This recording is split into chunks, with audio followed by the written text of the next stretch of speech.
Good morning. This is Friday, March the 20th. I thought I'd share a story with you this morning.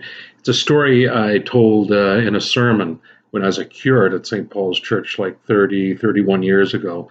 So you might have already heard this story. And I was reminded to tell it again this time. Recently, I was reminded about that. It's an absolutely true story. Sometimes I embellish the stories I tell just a little bit, make them a little bit more entertaining, but this one's true, absolutely true.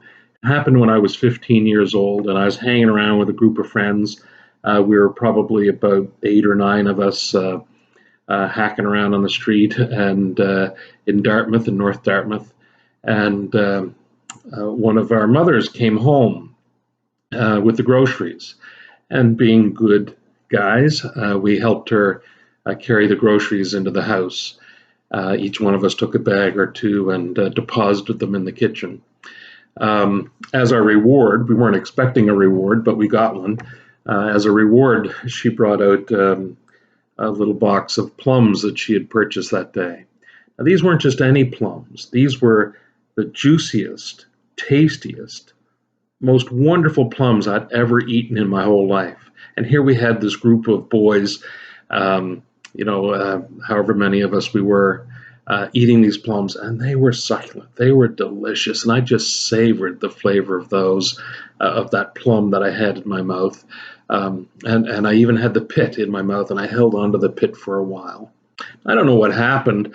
Somebody must have done something that made me laugh, and suddenly the plum pit was no longer in my mouth.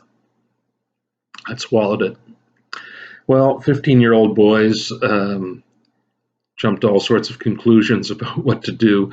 Someone had picked up the phone and was going to call an ambulance, take me to the hospital because there's no way this was going to go out, that I had to have my stomach pumped. And I'm sure someone was standing there with a phone about to phone the ambulance. I think this is probably before the days of 911. And I said, wait a second. And I took the phone and I did the one of the few intelligent things I've done in my life, something that 15-year-old boys probably should do more often. I called my mom.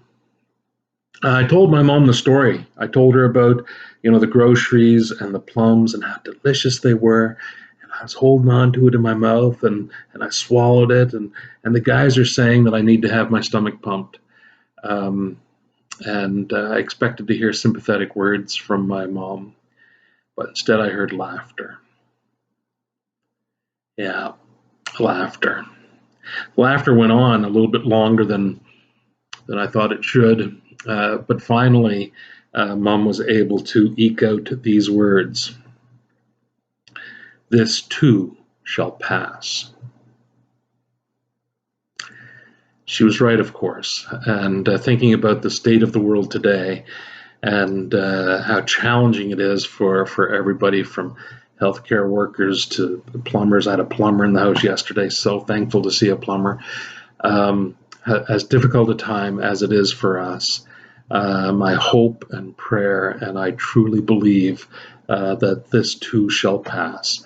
And my hope and prayer is that we're all able to hold on to that truth, hold on to that reality now in the midst of self-isolation or whatever we happen to be dealing with at this time. My prayers go with all of you. Amen.